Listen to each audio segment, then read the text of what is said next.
Industry is an economic activity which are connected with conversion of raw material and resource into useful goods.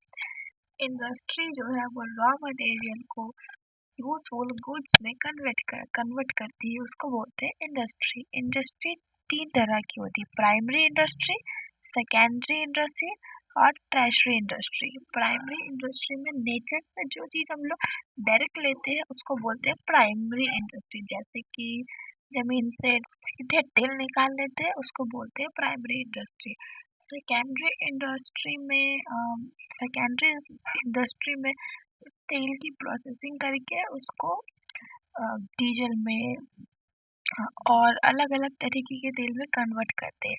Third आता है tertiary industry, जहाँ पर बने हुए product को goods को स्टोर करते हैं, उसको बोलते हैं टर्शियरी इंडस्ट्री।